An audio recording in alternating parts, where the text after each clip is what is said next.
शाम के 6 बजे थे। लखनऊ जिले के कलेक्ट्रेट के बाहर गाड़ियों का शोर धीरे धीरे कम हो रहा था, लेकिन डीएम ऑफिस की तीसरी मंजिल पर अभी भी एक कमरा जल रहा था। कमरे के भीतर बैठी थी सविता मेहरा, शहर की नई जिला अधिकारी, 30 की उम्र के आसपास की, सादी साड़ी, बाल बंधे हुए और आंखों में दृढ़ता। ये वही सविता थी जो कभी गांव की मिट्टी से उठकर आई थी, जिसने अपने पिता को सरकारी दफ्तरों में रिश्वत मांगते अफसरों के सामने झुकते देखा था। तभी उसने ठान लिया था, अब कोई गरीब झुकेगा नहीं। आज वही सविता जिले की पहली महिला डीएम बन चुकी थी। अगले दिन सविता ने सबसे पहले शिक्षा विभाग की फाइलें खुलवाईं। एक स्कूल की रिपोर्ट ने उसका ध्यान खींचा। सरकारी विद्यालय, नयनपुर ब्लॉक। रिपोर्ट में लिखा, सविता को शक हुआ। उसने बिना किसी को बताए औचक निरीक्षण का फैसला किया। अगले ही दिन वह एक पुरानी जीप में साधारण कपड़े पहनकर पहुंची। गांव के बच्चे मिट्टी में खेल रहे थे। एक वृद्ध चपरासी ने हड़बड़ाकर पूछा, कौन हो बहन जी? सविता बोली, अभिभावक समझ लो, बच्चों को पढ़ने भेजती हूं। वह बोली, मास्टर साहब कहाँ हैं? वृद्ध ने सिर झुका लिया। 3 दिन से नहीं आए। तनख्वाह तो लेते हैं पर पढ़ाते नहीं। सविता का खून खौल उठा। उसने अपने बैग से कैमरा निकाला और तस्वीरें खींची। अगले दिन स्कूल के मास्टर और बीएसए दफ्तर में तलब हुए। इतने साल से यहां पढ़ाई नहीं हो रही और तुम लोगों ने फाइलों में झूठ लिखा। मास्टर बड़बड़ाया। मैडम, ऊपर से आदेश था, रिपोर्ट चमकाओ। सविता ने ठंडे स्वर में कहा, अब आदेश मैं दूंगी। उसी दिन दोनों निलंबित हुए। गांव में पहली बार किसी अफसर ने सच में काम किया था, लेकिन यह कार्रवाई जिले के दबंग विधायक भानु प्रताप यादव को रास नहीं आई। वही भानु प्रताप जिसके भाई का स्कूल फर्जी नाम से सरकारी फंड खा रहा था। वह अगले ही दिन डीएम ऑफिस पहुंचा। मैडम, आप नई हैं, सिस्टम को समझिए, थोड़ी नरमी रखिए। सविता ने मुस्कुराते हुए कहा, सिस्टम अगर सड़ गया है तो सफाई जरूरी है, नरमी नहीं। भानु प्रताप ने आंखें तरेरी।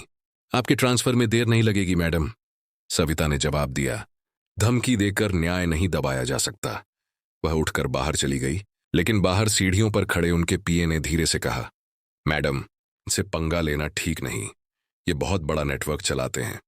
सविता ने बस इतना कहा, अगर डरती तो डीएम नहीं बनती।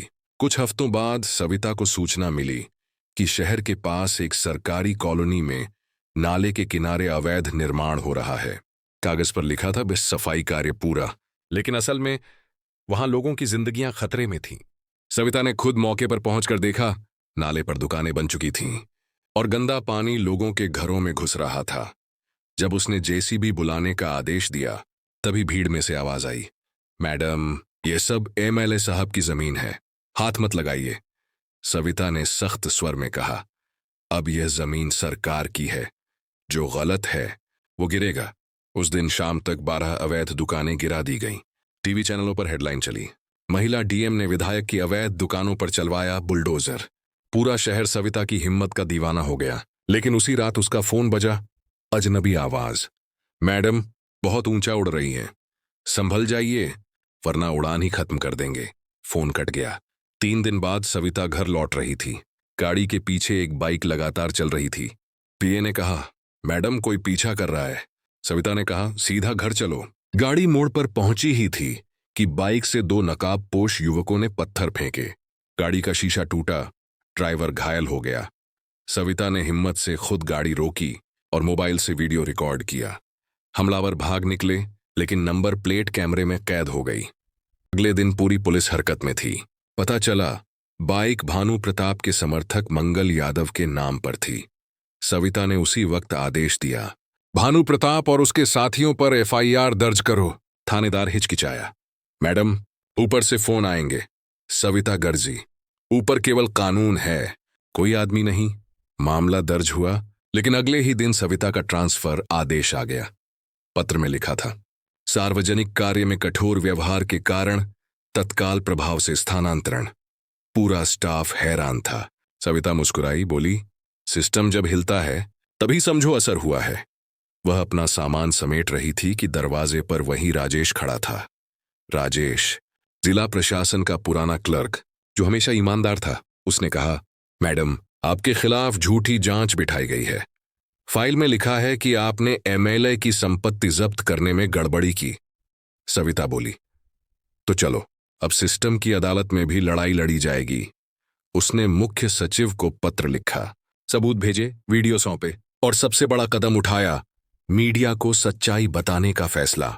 अगले दिन टीवी चैनलों पर खबर छा गई, डीएम सविता मेहरा का खुला खत, भ्रष्ट नेताओं के खिलाफ आवाज। पत्रकारों ने पूछा, मैडम डर नहीं लगता? वह बोली, डरती हूं तो याद करती हूं। वो बच्चा जो टूटे स्कूल में पढ़ना चाहता है, वो मां जो हर हफ्ते राशन के लिए दौड़ती है, उनके लिए डरना मना है। जनता सड़कों पर उतर आई, जस्टिस फॉर सविता ट्रेंड करने लगा। सरकार पर दबाव बढ़ा और जांच शुरू हुई। 2 महीने बाद जांच आयोग ने सविता को निर्दोष पाया। भानु प्रताप और उसके करीबी अधिकारियों पर कार्रवाई हुई। मुख्यमंत्री ने सविता को बुलाया और कहा, आपने साबित किया कि ईमानदारी अब भी जिंदा है। सविता को फिर से उसी जिले में डीएम के पद पर बहाल किया गया। जब वह ऑफिस लौटी तो बाहर हजारों लोग तालियां बजा रहे थे। वृद्ध महिला बोली, बिटिया, अब लगता है भगवान ने सही भेजा है। सविता ने बस इतना कहा, भगवान नहीं, कानून ने भेजा है। कुछ महीने बाद वही गांव नयनपुर अब नया बन चुका था। बच्चे अब चमकदार यूनिफॉर्म में पढ़ रहे थे।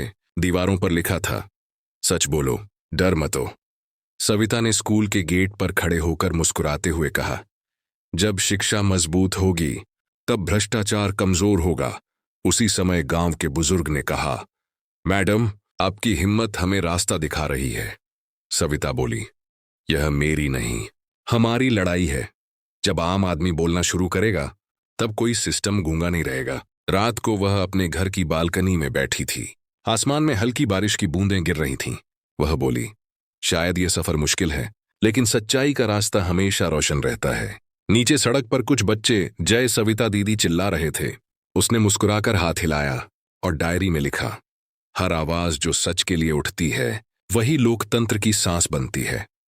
कहानी वहीं खत्म नहीं होती, क्योंकि सविता मेहरा जैसी और भी हजारों आवाजें हैं जो हर दिन चुप्पी तोड़कर कहती हैं, सिस्टम को बदलना है तो बोलना पड़ेगा।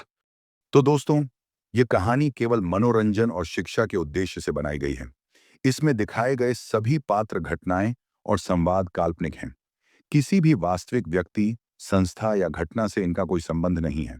कृपया इसे केवल कहानी के रूप में देखें और इसका आनंद लें। हम किसी की भावनाओं को ठेस पहुंचाना नहीं चाहते हैं। अगर आपको यह कहानी पसंद आई हो तो इसे लाइक करें और ज्यादा से ज्यादा लोगों तक शेयर करें। कमेंट करके बताएं कि आपको सविता का कौन सा काम सबसे अच्छा लगा, और हमारे चैनल को सब्सक्राइब करना ना भूलें, क्योंकि हम आपके लिए ऐसी ही प्रेरणादायक कहानियां लाते रहेंगे। धन्यवाद।